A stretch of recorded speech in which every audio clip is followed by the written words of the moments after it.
Hello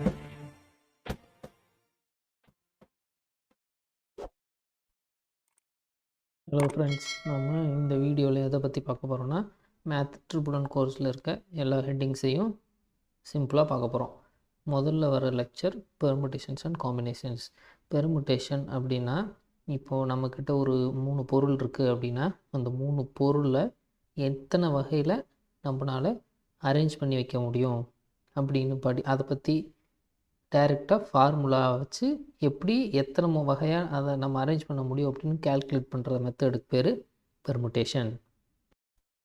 பெர்முடேஷனை எப்படி denote பண்ணுவாங்கன்னா NPR அப்படின்னு டினோட் பண்ணுவாங்க.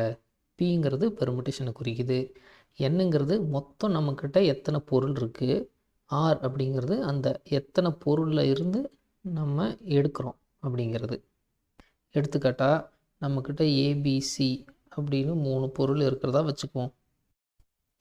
அந்த 3 பொருளில் இருந்து நம்ம 2 பொருள் எடுக்கிறோம் அப்படின்னா மொத்தம் நம்மக்கிட்ட இருக்கிறது 3 பொருள். அந்த 3 பொருளில் இருந்து 2 பொருள் எடுக்க போகிறோம். ஏபி அப்படின்னு எடுக்கலாம், பிஏ அப்படின்னு எடுக்கலாம், பிசி அப்படின்னு எடுக்கலாம், சிபின்னு எடுக்கலாம், ஏசின்னு எடுக்கலாம், சிஏன்னு எடுக்கலாம். ஸோ இந்த மாதிரி தனித்தனியாக எழுதி எத்தனை வகையாக எடுக்கலான்னு கால்குலேட் பண்ணுறத விட டைரெக்டாக அதுக்கு ஒரு ஃபார்முலா இருக்குது. அந்த ஃபார்முலாவில் சப்ஸ்டியூட் பண்ணோம்னா 3p2 6, அதாவது 6 வகையாக நம்ம இதை அரேஞ்ச் பண்ண முடியும் அப்படின்னு நம்ம எளிமையாக கண்டுபிடிச்சிடலாம்.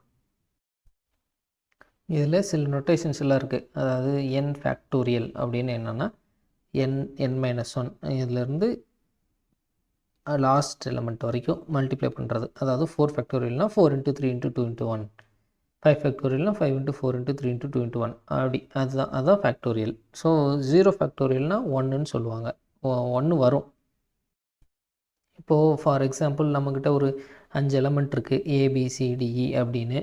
அந்த 5 எலமெண்ட்லேருந்து 3 எலமெண்ட்டை நம்ம எடுக்கிறோம் அப்படின்னா எத்தனை விதமாக அரேஞ்ச் பண்ணலாம் அப்படின்னா அது இங்கே கீழே கொடுத்துருக்க மெத்தட்ஸில் நம்மளால் அரேஞ்ச் பண்ண முடியும். இது இப்படி எழுதி நம்ம அந்த மெத்தட்ஸு எத்தனை விதமாக அரேஞ்ச் பண்ணலாங்கிறத கண்டுபிடிக்கிறத விட டைரெக்டாக இதுக்கு ஃபார்முலா இருக்குது. இந்த ஃபார்முலாவில் NPR n factorial divided by n-r factorial. இந்த ஃபார்முலாவை வச்சுட்டு நம்ம ஈஸியாக கண்டுபிடிச்சிடலாம். இங்கே ஆர் r n அப்படின்னா இப்போது 5 எலமெண்ட் இருக்குது அப்படின்னா நம்ம மேக்ஸிமம் 5 எலமெண்ட் தான் எடுக்க முடியும், அதுக்கு மேலே எடுக்க முடியாது. ஸோ ஆர் எப்போவுமே n வரைக்கும் போகலாம், எனக்கு மேலே போக முடியாதுல்ல, ஆப்வியஸ். அதனால் n r n அப்படின்னு கண்டிஷன் கொடுத்துருக்காங்க.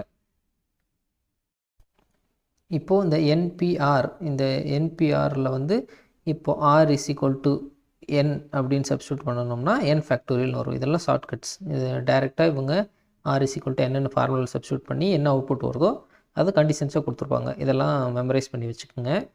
இல்லைனா ஃபார்முலாவில் போட்டு நீங்கள் ப்ராக்டிஸ் பண்ணி பார்த்துட்டிங்கன்னா எக்ஸாம்ஸில் இதெல்லாம் கேட்குறதுக்கு அதிக வாய்ப்பு இருக்குது.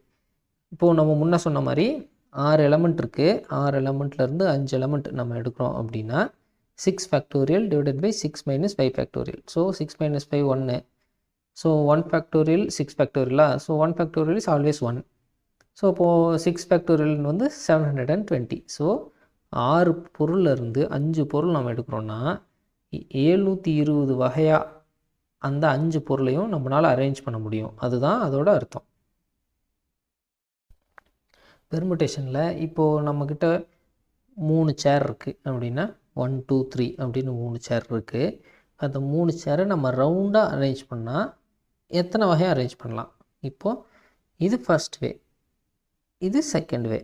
இது 2 வகையாக தான் அரேஞ்ச் பண்ண முடியும். ஸோ 1 2 3 அப்படின்னு அரேஞ்ச் பண்ணலாம், இல்லைனா 2 1 3 அப்படின்னு அரேஞ்ச் பண்ணலாம். வேறு விதமாக அரேஞ்ச் பண்ண முடியாது. ஸோ இந்த மாதிரி ரவுண்டு அப்படின்னு ரவுண்டாக இல்லை கிளாக் வைஸாக அப்படி அரேஞ்ச் பண்ணுற மாதிரி ஏதாவது கொஷின்ஸ் வந்துச்சுன்னா அவங்க முன்னாடியே கொடுத்துருவாங்க. எத்தனை வேஸில் நம்ம அரேஞ்ச் பண்ணுறோம் அப்படின்னா n டிஃப்ரெண்ட் வேஸில் அரேஞ்ச் பண்ணுறோம் அப்படின்னா the formula is n-1 factorial. So n-1 ஃபேக்டோரியலில் இப்போ 3 சேர் இருக்குது அப்படின்னா 3 - 1 ஃபேக்டோரியல் அப்படின்னா is equal to 2 factorial which is equal to 2. So நம்ம முன்னே சொன்ன மாதிரி 2 விதமாக அரேஞ்ச் பண்ணலாம். அடுத்து காம்பினேஷன்ஸ் அப்படின்னா செலெக்ஷன்ஸ். அதாவது இப்போ நம்மக்கிட்ட இல்லை நம்ம ஒரு கடைக்கு போகிறோம், அந்த கடையில் 5 ஷர்ட் இருக்குது. 5 ஷர்ட்டில் நம்ம 2 ஷர்ட் எடுக்கணும் அப்படின்னா எந்த 2 ஷர்ட் எடுப்போம்? அதை எந்த 2 ஷர்ட் எடுப்போம்? எந்த 2 ஷர்ட் எடுப்போம் எந்த 2 ஷர்ட் எடுப்போம் அப்படிங்கிறத இந்த NCR ஃபார்முலா யூஸ் பண்ணணும்னா நம்ம ஈஸியாக கால்குலேட் பண்ணிடலாம். இவங்களே ஒரு எக்ஸாம்பிள் கொடுத்துருக்காங்க பாருங்கள். இப்போது 5 வில்லேஜ் இருக்குது. 5 வில்லேஜிலேருந்து ஏதாவது 3 வில்லேஜை ரேண்டமாக செலக்ட் பண்ணுறோம் அப்படின்னா எந்த 3 வில்லேஜ் நம்மளால் செலக்ட் பண்ண முடியும் அப்படின்னா, இப்போது 5 இருக்குது. V1 V2 V3 இருக்கலாம், V1 V2 V4 இருக்கலாம். ஸோ 10 விதமாக நம்மளால் செலக்ட் பண்ண முடியும். 10 டிஃப்ரெண்ட் பாசிபிள் வேஸ். இதை தியரிட்டிக்கலாக எப்படி கால்குலேட் பண்ணலான்னா இதுதான் ஃபார்முலா. இதை தியரிட்டிக்காக எப்படி கால்குலேட் பண்ணலான்னா இதுதான் ஃபார்முலா. இந்த ஃபார்முலாவில் n அப்படிங்கிறது வந்து மொத்த எத்தனை, டோட்டல் நம்பர் ஆஃப் வில்லேஜஸ். ஆறுங்கிறது number of villages going to be selected.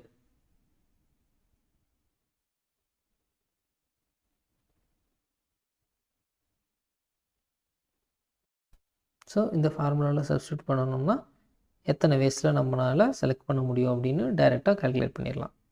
முன்னாடி பெர்முடேஷனில் பார்த்த மாதிரி 6க்கு பதில் என்னனும் 6க்கு பதில் 1 சப்ஸ்டியூட் பண்ணணும்னா இந்த மாதிரி ரெடியூஸ் ஆகும். இதை ஞாபகம் வச்சுக்கோங்க. டைரெக்டாக கேட்குறதுக்கு நிறைய சான்சஸ் இருக்குது. இப்போது பெர்முடேஷன் அண்டு காம்பினேஷனுக்கு இடையில் ஒரு ரிலேஷன்ஷிப் இருக்குது. இந்த ரிலேஷன்ஷிப் ரொம்ப ரொம்ப முக்கியம். நிறைய டைம் எக்ஸாம்ஸில் கேட்பாங்க. NCR is equal to NPR divided by R factorial. நமக்கு NCRன்னு என்னன்னு தெரியும். N factorial divided by N into N minus R factorial. நமக்கு NCRன்னு என்னன்னு தெரியும். நமக்கு NCRோட ஃபார்முலா முன்னையே தெரியும். அந்த NCRல n factorial divided by R factorial into n minus R factorial. So n factorial divided by n minus R factorialக்கு பதில் NPRன்னு சப்ஸ்டியூட் பண்ணோம்னா NPR divided by R factorial அப்படின்னு நமக்கு ஒரு ஷார்ட்கட் கிடைக்கும். ஸோ NCR கொடுத்துட்டு NPR கேட்கலாம், இல்லை NPR கொடுத்துட்டு NCR கேட்கலாம். ஸோ இந்த ரிலேஷன்ஷிப்ஸை நல்லா ஞாபகம் வச்சுக்கங்க. பெர்முடேஷன்ஸ் அண்ட் காம்பினேஷன்ஸோட ப்ரீஃப் முடிஞ்சது. அடுத்த லெக்சரில் பார்க்கலாம். 2வது லெக்சரில் arithmetic, geometric and harmonic progression பற்றி பார்க்க போகிறோம். ஃபஸ்ட்டு சீக்வன்ஸ்னால் என்னென்னா, ஒரு செட் ஆஃப் நம்பர்ஸை வந்து நம்ம ஒரு ஆர்டராக அரேஞ்ச் பண்ணணும்னா அதுக்கு பேர் சீக்வன்ஸ். அந்த சீக்வன்ஸ் எப்படி ஜென்ரேட் பண்ணுவோன்னா, இப்போ ஏதாவது ஒரு ஃபஸ்ட் நம்பர் இருக்குது, அந்த ஒரு ஃபஸ்ட்டு நம்பரில் இருந்து second number, third number and fourth number, இப்படி கன்சிக்யூட்டிவ் நம்பர்ஸ் ஒரு குறிப்பிட்ட ஃபங்க்ஷனால் அல்லது குறிப்பிட்ட நம்பரால் ஜென்ரேட் ஆச்சுன்னா அதுக்கு பேர் சீக்வன்ஸ். சீக்வன்ஸில் 2 டைப் இருக்குது. ஒன்று finite sequence and infinite sequence. இப்போது அந்த ஒரு சீக்வன்ஸில் இருக்க எல்லா நம்பரும் நமக்கு தெரியும் அப்படின்னா, இல்லை ஒரு குறிப்பிட்ட அமௌண்ட் ஆஃப் நம்பர்ஸ் மட்டும்தான் அந்த சீக்வன்ஸில் இருக்குது அப்படின்னா அது ஃபினைட். இல்லாமல் நிறைய நம்பர்ஸ் இருந்ததுன்னா அந்த லாஸ்ட் நம்பரை நம்மளால் கண்டுபிடிக்காத அளவுக்கு இன்ஃபினைட் வரைக்கும் போகலாம் அதிகபட்சம். அந்த மாதிரி இருந்துச்சுன்னா அதுக்கு பேர் இன்ஃபினைட் சீக்வன்ஸ். இதில் எக்ஸாம்பிள் பார்த்திங்கன்னா, இதில் இருக்க நம்பர்ஸ் வந்து நமக்கு தெரியும் முன்னாடியே. ஸோ 2 to லாஸ்ட் டிஜிட் வந்து 32 தான். So last digit was known.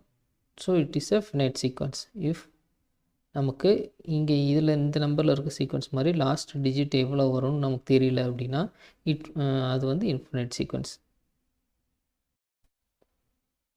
Series அப்படின்னா it indicates the sum of terms in a sequence. இப்போது ஒரு சீக்வன்ஸ் இருக்குது அப்படின்னா, இப்போது 1 4 7 10 அப்படின்னு ஒரு சீக்வன்ஸ் இருக்குது அப்படின்னா, இந்த சீக்வன்ஸில் இருக்க நம்பர்ஸை வந்து நம்ம கூட்டுறோம். அப்போது ஒரு சீக்வன்ஸில் 10 டிஜிட் இருக்குன்னா அந்த 10 நம்பரையும் கூட்டி வர டோட்டல், அந்த ப்ராசஸ்க்கு பேர் தான் சீரீஸ்.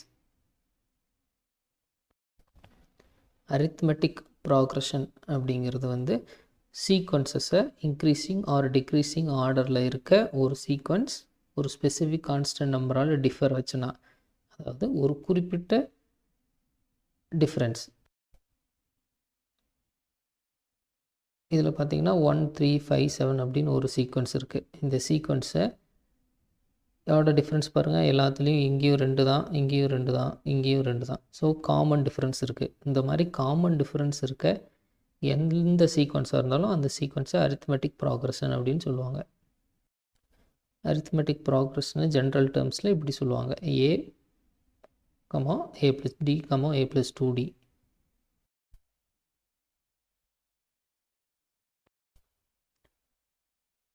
ஒரு சீக்வன்ஸில் இருக்க டிஃப்ரென்ஸ் வந்து பாசிட்டிவாகவும் இருக்கலாம், நெகட்டிவாகவும் இருக்கலாம். ஆனால் அது கன்சிக்யூட்டிவ் டேர்ம்ஸுக்கு சேமாக இருக்கணும். அது மட்டும்தான் கண்டிஷன். நமக்கு ஃபஸ்ட்டு டேர்ம் அண்ட் அந்த காமன் டிஃப்ரென்ஸ் தெரிஞ்சிருக்கணும். அப்போ தான் அந்த சீக்வன்ஸோட நெக்ஸ்ட்டு டேர்மை நம்மளால் கண்டுபிடிக்க முடியும். ஸோ இப்போ இந்த ரெண்டும் தெரிஞ்சிருந்ததுன்னா, இப்போது ஒரு ஜென்ரலாக ஒரு அரித்மெட்டிக் ப்ராக்ரஷன் கொடுத்துட்டு அதோட nth டேர்ம் என்னவாக இருக்கும் அப்படின்னு கால்குலேட் பண்ண சொன்னாங்கன்னா, அதுக்கு இதுதான் ஃபார்முலா: a + n - 1 × d. இது ரொம்ப முக்கியமான ஃபார்முலா, ஞாபகம் வச்சுக்கோங்க. அதே மாதிரி அந்த சீக்வன்ஸில் இருக்க லாஸ்ட் டிஜிட் என்னவாக இருக்கும்? இப்போ ஒரு சீக்வன்ஸ் இருக்குது, இப்போ அந்த சீக்வன்ஸோட லாஸ்ட் டிஜிட், லாஸ்ட் நம்பர் என்ன நம்பராக இருக்கும்னு கால்குலேட் பண்ணணும்னா அதுக்கு இதுதான் ஃபார்முலா: a + n - 1 × d. இதை Lன்னு டினோட் பண்ணுவாங்க, Tன்னு டினோட் பண்ணுவாங்க. இப்போது ஒரு n டேர்ம் உள்ள ஒரு AP இருக்குது, அரித்மெட்டிக் ப்ராக்ரஷன் இருக்குது, அதுக்கு ஒரு டிஃப்ரென்ஸ் d இருக்குது அப்படின்னா அதோட சம், இப்போது ஒரு 10 டேர்ம் இருக்குது, 10வது டேர்ம் வரைக்கும் சம் பண்ணால் அதோட டோட்டல் என்ன வரும் அப்படின்னு கால்குலேட் பண்ணணும்னா இதுதான் ஃபார்முலா. ஆக்சுவலி எல்லுன்னா என்னென்னு நம்ம முன்னாடியே பார்த்தோம். அந்த எல்லை வந்து இதில் சப்ஸ்டியூட் பண்ணால் இந்த ஃபார்முலா கிடைக்கும். ஸோ 2 ஃபார்முலாவும் முக்கியம், ஞாபகம் வச்சுக்கோங்க. ப்ராப்பர்ட்டிஸ் இருக்குது. இந்த ப்ராப்பர்ட்டிஸ் எல்லாம் சிம்பிள் தான், உங்களுக்கு பார்த்தாலே புரியும். a + x, b + x. Arithmetic மீன் அப்படின்னா சிம்பிள் டேர்ம்ஸில் ஆவரேஜ் தான் அரித்மெட்டிக் மீன்னு சொல்லுவாங்க. இப்போ நம்மக்கிட்ட ஒரு 3 நம்பர் இருக்குது அப்படின்னா அந்த 3 நம்பரோட ஆவரேஜ் தான் அரித்மெட்டிக் மீன்னு சொல்லுவாங்க, ஆவரேஜ்னு சொல்லுவாங்க. இப்போது மொதல் n number of natural numbers இருக்குதுன்னு வச்சுக்கோம். நம்மக்கிட்ட இப்போ n number of natural numbers இருக்குது. அந்த n நம்பர் ஆஃப் நேச்சுரல் நம்பர்ஸோட சம் நமக்கு வேணும் அப்படின்னா இதுதான் ஃபார்முலா. அது மாதிரி n நேச்சுரல் ஆட் நம்பர்ஸுக்கு இது, n நம்பர் ஆஃப் ஈவன் நம்பர்ஸுக்கு இது. ஸோ இந்த ஃபார்முலாஸ் ரொம்ப முக்கியம், டைரெக்டாக கேட்பாங்க. அடுத்து ஜியாமெட்ரிக் ப்ராக்ரஷனால் இதுவும் ஒரு சீக்வன்ஸ் தான். ஆனால் இந்த சீக்வன்ஸில் நெக்ஸ்ட் கன்சிக்யூட்டிவ் டேர்ம் வந்து மல்டிப்ளிகேஷன் ஆர் டிவிஷனாக இருக்கணும் பை ஏ ஃபிக்ஸ்டு நம்பர். ஏதோ ஒரு குறிப்பிட்ட நம்பரால் மல்டிப்ளிகேஷனோ இல்லை அடிஷனோ பண்ணப்பட்டு அடுத்த நம்பர் ஜென்ரேட் ஆச்சுன்னா அந்த ப்ராசஸ்க்கு பேர் ஜியாமெட்ரிக் ப்ராக்ரஷன். இதை ஜிபி அப்படின்னு சொல்லுவாங்க.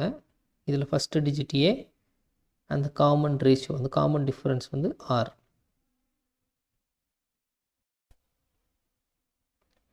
இதோட ஜென்ரல் டேர்ம்ஸில் எப்படி சொல்லுவாங்கன்னா ஏஆர் ஆர்² அப்படி இது அப்படியே போயிட்டே இருக்கும், AR³ அப்படி போயிட்டே இருக்கும். இதில் எப்படி இந்த காமன் ரேஷியோ கண்டுபிடிப்போம் அப்படின்னா, next number divided by the previous number. ஏதாவது 2 நம்பர் எடுத்து அந்த நம்பரையும் அதுக்கு முன்னாடி இருந்த நம்பரையும் வச்சு டிவைட் பண்ணணும்னா அதில் வர வேல்யூ தான் அதோட காமன் ரேஷியோ. அரித்மெட்டிக் ப்ராக்ரஷன் மாதிரியே இதுலேயும் nth டேர்ம் கண்டுபிடிக்கிறதுக்கு ஃபார்முலா இருக்குது. ஸோ ARn - 1 இது ரொம்ப முக்கியம். இதில் sum of n terms of GB.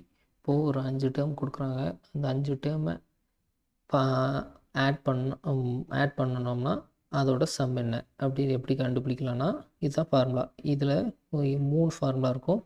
இதில் எப்படி புரிஞ்சுக்கலாம் அப்படின்னா, அந்த ரேஷியோ, அந்த ஆறுங்கிற ரேஷியோ வந்து 1 விட அதிகமாக இருந்தால் ஒரு ஃபார்முலா, 1 விட கம்மியாக இருந்தால் ஒரு ஃபார்முலா, -1 to +1க்கு நடுவில் இருந்த ஒரு ஃபார்முலா.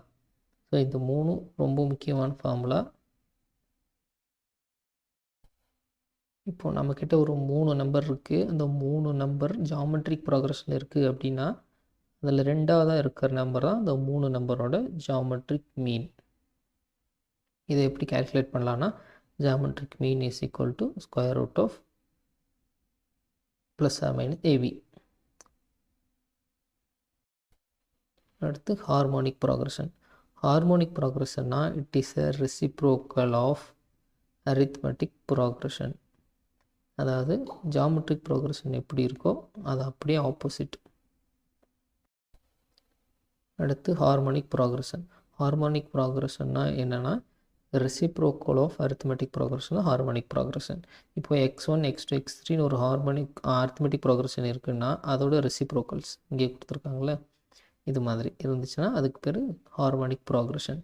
இதில் ஏபி அண்ட் சி அப்படின்னு 3 எலமெண்ட் இருக்குன்னா இது வந்து ஹார்மோனிக் ப்ராக்ரஷனில் அரேஞ்ச் ஆகிருந்ததுன்னா இந்த 1/b அப்படிங்கிறது தான் இந்த ஹார்மோனிக் ப்ராக்ரஷன். இந்த 3 நம்பரோட மீன் வேல்யூ. அந்த மீனை என்ன சொல்லுவாங்கன்னா ஹார்மோனிக் மீன் அப்படின்னு சொல்லுவாங்க. முன்ன சொன்ன மாதிரி ஜென்ரல் டேர்ம்ஸ் ஃபார் ஹெச்பி வந்து 1/a 1/a + t 1/a + 2d, அதாவது ஏபியோட ரெசிப்ரோக்கலே தான் அப்படியே இருக்கும். அது மாதிரி தான் டிஎன்ஓ ஆல்சோ அரித்மெட்டிக் ப்ராக்ரஷனோட nth டேர்ம் வந்து ஹார்மோனிக் ப்ராக்ரஷனோட nth டேர்மோட ரெசிப்ரோக்கல். ஹார்மோனிக் மீன் அப்படின்னா நான் முன்ன சொன்ன மாதிரி இப்போ நம்மக்கிட்ட 3 டேர்ம் இருக்குது அப்படின்னா அந்த 3 டேர்மும் ஹார்மோனிக் ப்ராக்ரஷனில் அரேஞ்ச் ஆகிருந்ததுன்னா அதில் இருக்க நடு வேல்யூ தான் வந்து அதோட ஹார்மோனிக் மீன். ஸோ அந்த ஹார்மோனிக் மீன் எப்படி கால்குலேட் பண்ணுவோன்னா HM is equal to 2AB/A + B. இதுதான் ஃபார்முலா ஞாபகம் வச்சுக்கோங்க. ஏவும் பியும் கொடுத்துட்டு ஹெச் எவ்வளோன்னு கேட்கலாம். இந்த ஜியாமெட்ரிக் அரித்மெட்டிக் அண்ட் ஹார்மோனிக் ப்ராக்ரஷனுக்கு ஒரு ரிலேஷன்ஷிப் இருக்குது. இதுதான் அந்த ரிலேஷன்ஷிப், ரொம்ப முக்கியமான ரிலேஷன்ஷிப். அதை அடிக்கடி கேட்பாங்க. ஜிங்கிறது ஜியாமெட்ரிக்கு. So geometric square is equal to arithmetic into harmonic. Always arithmetic is larger than geometric is larger than harmonic. இது 2 கண்டிஷன்ஸும் ரொம்ப ரொம்ப முக்கியம். ஸோ செகண்ட் லெக்சர் முடிஞ்சது. 3வது லெக்சரில் நம்ம matrix algebra and it's determinants பற்றி பார்க்க போகிறோம். மேட்ரிக்ஸ்னு என்னன்னா ஒரு செட் ஆஃப் நம்பர்ஸை ஆர்டராக அரேஞ்ச் பண்ணியிருந்தால் அதுக்கு பேர் மேட்ரிக்ஸ். அதுக்கு ரோ அண்ட் காலம் இருக்கணும். மினிமம் 1 ரோ மேக்ஸிமம் 1 காலமாவது இருக்கணும். அதை எப்படி டினோட் பண்ணுவாங்கன்னா எய்தர் ப்ராக்கெட் யூஸ் பண்ணி இல்லை க்ளோஸ் ப்ராக்கெட் யூஸ் பண்ணி டினோட் பண்ணுவாங்க. இங்கே மென்ஷன் பண்ணியிருக்க மாதிரி. மேட்ரிக்ஸு எப்போவுமே கேபிட்டல் லெட்டரில் தான் டினோட் பண்ணணும். அப்புறம் அந்த மேட்ரிக்ஸில் இருக்க எலமெண்ட்ஸை வந்து எப்படி டினோட் பண்ணுவாங்கன்னா ஸ்மால் லெட்டர்லேயும் ஃபர்ஸ்ட் ரோவை வந்து ஃபஸ்ட்டு டிஜிட்லேயும் காலமை வந்து செகண்ட் டிஜிட்லேயும் டினோட் பண்ணுவாங்க. இதில் A11 அப்படிங்கிறது 1 இஸ் ரோ, செகண்ட் 1 காலம். இந்த மேட்ரிக்ஸில் பாருங்கள், ஃபஸ்ட்டு மேட்ரிக்ஸில் 3 ரோ 3 காலம் இருக்குது. செகண்ட் மேட்ரிக்ஸ் பியில் வந்து 4 காலம் 3 ரோ இருக்குது. ஸோ ரோ ஏன்னா 1 2 3 4 வந்து ரோ. அது அந்த மாதிரி ஞாபகம் வச்சுக்கோங்க. மேட்ரிக்ஸில் நிறைய டைப் இருக்குது. ஒன்று ரோ மேட்ரிக்ஸ், ஒரே ஒரு ரோ மட்டும் இருந்தால் அது ரோ மேட்ரிக்ஸ். ஒரே ஒரு காலம் மட்டும் இருந்தால் அது காலம் மேட்ரிக்ஸ். ரோவும் காலமும் ஈக்குவலாக இருந்தால் அது ஸ்கொயர் மேட்ரிக்ஸ். எல்லா எலமெண்ட்ஸும் 0வாக இருந்தால் அது வந்து நல் மேட்ரிக்ஸ். பிரின்சிபல் டயகனல் மேட்ரிக்ஸ் அப்படின்னா இந்த டயகனலில் இருக்க எலமெண்ட்ஸை குறிக்கிறது பிரின்சிபல் டயகனல் மேட்ரிக்ஸ். அதாவது A11 A22 A33 இந்த 3ம் பிரின்சிபல் டயகனல் எலமெண்ட்ஸ்ன்னு சொல்லுவாங்க. ட்ரேஸ் ஆஃப் அ மேட்ரிக்ஸ்னால் அந்த பிரின்சிபல் டயகனல் எலமெண்ட்ஸை ஆட் பண்ணால் அது trace of a matrix. Diagonal மேட்ரிக்ஸ்னால் டயகனல் எலிமெண்ட்ஸ் மட்டும் இருந்தால் அது டயகனல் மேட்ரிக்ஸ். ஸ்கேலார் மேட்ரிக்ஸ்னால் அந்த டயகனல் எலிமெண்ட்ஸ் வந்து ஈக்குவலாக இருந்தால் அது ஸ்கேலார் மேட்ரிக்ஸ். யூனிட் மேட்ரிக்ஸ்னால் அந்த டயகனல் எலிமெண்ட்ஸ் எல்லாம் ஒன்னாக இருந்ததுன்னா அது unit matrix. Upper triangular matrix and lower triangular matrix. Upper triangular மேட்ரிக்ஸ்னால் டயகனல் எலிமெண்ட்ஸுக்கு மேலே இருக்க எல்லா செல்லுலேயும் வேல்யூஸ் இருக்கும். லோவர் டயகனல் மேட்ரிக்ஸ்னால் லோவர் ட்ரையாங்கிளில் இருக்க எல்லாத்துலேயும் வேல்யூஸ் இருக்கும். சப் மேட்ரிக்ஸ் அப்படின்னா ஒரு மேட்ரிக்ஸை ஏதாவது ஒரு பார்ட்டை கட் பண்ணி எடுத்தோம்னா, ஸோ இதை ரோவை ரிமூவ் பண்ணாலோ இல்லை காலம் ரிமூவ் பண்ணாலோ இல்லை ஒரு பார்ட் ஆஃப் எ மேட்ரிக்ஸ் எடுத்தாலோ அதுக்கு பேர் sub matrix. Transpose of a மேட்ரிக்ஸ்னால் ஒரு மேட்ரிக்ஸை தலைகீழாக எழுதணும்னா அதுக்கு பேர் டிரான்ஸ்போஸ் ஆஃப் எ மேட்ரிக்ஸ். அதாவது m இன்ட்டு n இருக்க மேட்ரிக்ஸை n இன்ட்டு mன்னு எழுதுகிறோம். எக்ஸாம்பிள் பார்ப்போம் அந்த சைடு. இதில் ரோவாக இருக்கிற வேல்யூஸை இங்கே காலமில் எழுதியிருக்கோம். ஸோ இது transpose of a matrix. So the properties இருக்குது. A transpose of transpose is always A. அப்புறம் AB transpose is always B transpose of A transpose. இது ரெண்டும் properties of transpose of a matrix. ஞாபகம் வச்சுக்கோங்க. சிமெட்ரிக்கல் மேட்ரிக்ஸ் அப்படின்னா எல்லா எலிமெண்ட்ஸும், அதாவது ஏவை வந்து டிரான்ஸ்போஸ் பண்ணும்போது அது ஈக்குவலாக இருக்கணும். A is equal to A transpose அப்படின்னா அது symmetric matrix. So A matrix is a symmetric matrix. இப்போது ஏங்கிற matrix is a skewed matrix எப்போனா when A is equal to -AT. இந்த கண்டிஷன் ஞாபகம் வச்சுக்கோங்க. ஏன்னா what is a skew matrix அல்லது கண்டிஷன் ஆஃப் எ ஸ்கியூ மேட்ரிக்ஸ்னு கேட்க வாய்ப்பு இருக்குது. ஐடம்போர்ட்டன்ட் மேட்ரிக்ஸ்னால் இப்போ ஒரே மேட்ரிக்ஸை அதே மேட்ரிக்ஸ் கூட மல்டிப்ளை பண்ணும்போது திரும்பவும் அதே வேல்யூஸ் வந்துச்சுன்னா இட் இஸ் அன் ஐடம்போர்ட்டன்ட் மேட்ரிக்ஸ். இதுவும் ரொம்ப முக்கியமான ப்ராப்பர்ட்டி. சிங்குலர் மேட்ரிக்ஸ் எப்போவுமே ஒரு ஸ்கொயர் மேட்ரிக்ஸ்னால் ரோவும் காலமும் ஈக்குவலாக இருந்தால் அது ஸ்கொயர் மேட்ரிக்ஸ். அந்த ஸ்கொயர் மேட்ரிக்ஸை வந்து நம்ம டிட்டர்மினேட் பண்ணும்போது அந்த டிட்டர்மினன்ட் வந்து 0வாக இருந்ததுன்னா அதுக்கு பேர் சிங்குலர் மேட்ரிக்ஸ். அதே determinant is not equal to 0வாக இருந்ததுன்னா அது நாட் சிங்குலர் மேட்ரிக்ஸ். இப்போது ஒரு மேட்ரிக்ஸு சிங்குலராக நான் சிங்குலரானால் அதுக்கு டிட்டர்மினேட் பண்ணணும். ஸோ டிட்டர்மின் பண்ணி பார்த்தாலே அது சிங்குலர் மேட்ரிக்ஸா இல்லை நான் சிங்குலர் மேட்ரிக்ஸா அப்படின்னு தெரிஞ்சிடும். இப்போது நம்மக்கிட்ட 2 மேட்ரிக்ஸ் இருக்குது A and B. அந்த 2 மேட்ரிக்ஸும் ஈக்குவல் அப்படின்னு சொன்னாங்கன்னா அதில் இருக்க ஒவ்வொரு எலமெண்ட்டும் அதில் இருக்க ரோஸும் சேமாக இருக்கணும். அப்போ தான் அது வந்து equal matrix. Algebra of a matrix. Algebra of a மேட்ரிக்ஸ்னால் மேத்தமெட்டிக்கல் ஆப்ரேஷன்ஸ் பண்ணுறது அல்ஜிப்ரா ஆஃப் எ மேட்ரிக்ஸ். இப்போது 2 மேட்ரிக்ஸ் இருக்குது A and B. 2 மேட்ரிக்ஸ் இருக்குன்னா இந்த 2 மேட்ரிக்ஸும் எப்படி ஆட் பண்ணுவோம்? இப்போது இந்த நம்பரையும் அப்புறம் இந்த நம்பரையும் இந்த நம்பர் அப்படி இந்த மாதிரி ஆட் பண்ணால் அதுக்கு பேர் அடிஷன். மேட்ரிக்ஸில் வெவ்வேறு டிஃப்ரெண்ட் டைப்ஸ் ஆஃப் அடிஷன் இருக்குது மேட்ரிக்ஸில். But this is the basic method. Matrix அடிஷனுக்கு இதுதான் எக்ஸாம்பிள். இது தெளிவாக இருக்கும், இது பாருங்கள் புரியும்.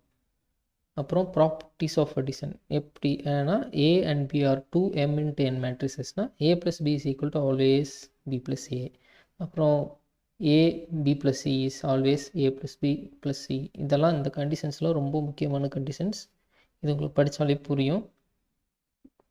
ப்ராக்டிக்கலாக சம்ஸ் ஏதாவது இருந்தால் போட்டு கால்குலேட் பண்ணி பாருங்கள், அண்டர்ஸ்டாண்ட் பண்ண ஈஸியாக இருக்கும். டிஃப்ரென்ஸ் ஆஃப் 2 மேட்ரிக்ஸ்னால் அடிஷன் எப்படி பண்ணணும் அதே மாதிரி 2 மேட்ரிக்ஸில் இருக்க சேம் ரோ அண்ட் காலம் எலமெண்ட்ஸை கன்சிக்யூட்டிவாக சப்ட்ராக்ட் பண்ணி எழுதினோம்னா அது வந்து டிஃப்ரென்ஸ் ஆஃப் 2 மேட்ரிக்ஸஸ். எப்படி மல்டிப்ளை பண்ணலாம்? மல்டிப்ளிகேஷன் டெக்னிக் வந்து ரொம்ப டிஃப்ரெண்ட் மேட்ரிக்ஸை பொறுத்த வரைக்கும். மேட்ரிக்ஸில் டிஃப்ரெண்ட் டைப் ஆஃப் மல்டிப்ளிகேஷன்ஸ் இருக்குது. இப்போது நம்ம பார்க்க போகிறது ரொம்ப பேசிக் மெத்தட். இந்த எக்ஸாம்பிளை பார்த்தா தெளிவாக புரியும். இப்போது A and Bன்னு 2 மேட்ரிக்ஸ் இருக்குது. அந்த 2 மேட்ரிக்ஸையும் மல்டிப்ளை பண்ணுறோன்னா ஃபஸ்ட்டு மேட்ரிக்ஸில் இருக்க ரோவையும் செகண்ட் மேட்ரிக்ஸில் இருக்க காலமையும் எடுத்து மல்டிப்ளை பண்ணணும். ஸோ இங்கே 2 × 6 + 3 × 2 அந்த மாதிரி கன்சிக்யூட்டிவாக அடுத்த ரோ அடுத்த காலம் அப்புறம் நெக்ஸ்ட் ரோ நெக்ஸ்ட் காலம் இந்த மாதிரி வரிசையாக பண்ணணுன்னா இந்த மாதிரி செட் கிடச்சிரும். அப்புறம் அதை அப்படியே சிம்பிளிஃபை பண்ணணுன்னா நமக்கு மேட்ரிக்ஸ் கிடச்சிரும். ஸோ மேட்ரிக்ஸ் மல்டிப்ளிகேஷன் தான் ரொம்ப முக்கியம். அதை வந்து ப்ராக்டிஸ் பண்ண தான் வரும். அதனால் 1-2 எக்ஸாம்பிள்ஸ் எடுத்து ப்ராக்டிஸ் பண்ணுங்கள். ஸ்கேலார் மல்டிப்ளிகேஷன் அப்படின்னா என்னென்னா, ஸ்கேலார் அப்படின்னாலே ஒரு நம்பர், எனி கான்ஸ்டன்ட், அதுதான் ஸ்கேலார். ஏதாவது ஒரு கான்ஸ்டண்ட்டை ஏதாவது ஒரு மேட்ரிக்ஸ் கூட மல்டிப்ளை பண்ணணுன்னா அது matrix multiplication by a scalar. KA இதில் கேங்கிறது அந்த ஸ்கேலார் கான்ஸ்டன்ட், கேபிட்டல் ஏங்கிறது ஆப்வியஸ் மேட்ரிக்ஸ். ஸோ இப்போது ஒரு மேட்ரிக்ஸை 3ஆல் மல்டிப்ளை பண்ணால் டைரெக்டாக ஒவ்வொரு எலமெண்ட்டையும் 3ஆல் மல்டிப்ளை பண்ணி எழுத வேண்டியதான். இது ரொம்ப ஈஸி. இந்த 3 கண்டிஷன்ஸும் ரொம்ப ரொம்ப முக்கியமான கண்டிஷன்ஸ். ஒரு ஸ்கேலாரை வந்து என்னென்ன டிஃப்ரெண்ட் மேத்தமெட்டிக்கல் அல்ஜிப்ரிக்கல் மெத்தட்ஸில் நம்ம கால்குலேட் பண்ணணும்னா என்ன மாதிரி ஈக்குவேஷன்ஸ் அவுட்புட் வரும் அப்படின்னு இந்த கண்டிஷன்ஸ்லாம் இருக்கும். இந்த கண்டிஷன்ஸ் எல்லாம் ஏதாவது ஒரு எக்ஸாம்பிள் எடுத்து நீங்கள் கால்குலேட் பண்ணிங்கன்னா தான் புரியும். ட்ரை பண்ணி பாருங்கள். முன்ன பார்த்தோம் டிட்டர்மினன்ட் ஆஃப் எ மேட்ரிக்ஸ் வந்து 0 வந்தால் சிங்குலர், 0 இல்லைனா நான் சிங்குலர் அப்படின்னு. ஸோ எப்படி டிட்டர்மினன்ட் பண்ணுறது? What is a determinant? A determinant வந்து இப்போது ஒரு ஸ்கொயர் மேட்ரிக்ஸ் இருக்குதுன்னா அந்த ஸ்கொயர் மேட்ரிக்ஸை ஒரு டெஃபினட் நம்பரால் டிட்டர்மினன்ட் பண்ணுவாங்க. அப்படி டிட்டர்மினன்ட் பண்ணி வர்றதை ஏ டிட்டர்மினன்ட் அப்படின்னு டினோட் பண்ணுவாங்க. எப்படி டிட்டர்மினன்ட் எடுக்கணும்னா ரோவில் இருக்க ஃபஸ்ட் எலமெண்ட்டையும் அடுத்த ரோவில் இருக்க செகண்ட் எலமெண்ட்டையும் மல்டிப்ளை பண்ணி கிராஸில் இருக்க அடுத்த 2 எலமெண்ட்டை மல்டிப்ளை பண்ணி ரெண்டையும் மைனஸ் பண்ணணும்னா அதுதான் டிட்டர்மினன்ட் ஆஃப் எ மேட்ரிக்ஸ். இது 2 ஆர்டர் டிட்டர்மினன்ட். அப்படின்னா 2 ரோ 2 காலம் மட்டும் இருந்ததுன்னா அது 2 ஆர்டர் டிட்டர்மினன்ட். இப்போ 3rd ஆர்டர் டிட்டர்மினன்ட் அப்படின்னா 3 ரோ 3 காலம் இருக்கும். இப்போது 3 ரோ 3 காலம் எப்படி கால்குலேட் பண்ணணும்னா ஃபஸ்ட்டு இருக்க எலமெண்ட் எடுக்கும்போது இப்போ A1 எடுக்கிறோம் அப்படின்னா அதில் இருக்க ரோவையும் காலமையும் ரிமூவ் பண்ணிடணும். இப்போது மீதி இருக்கிறது B2 C2 B3 C3.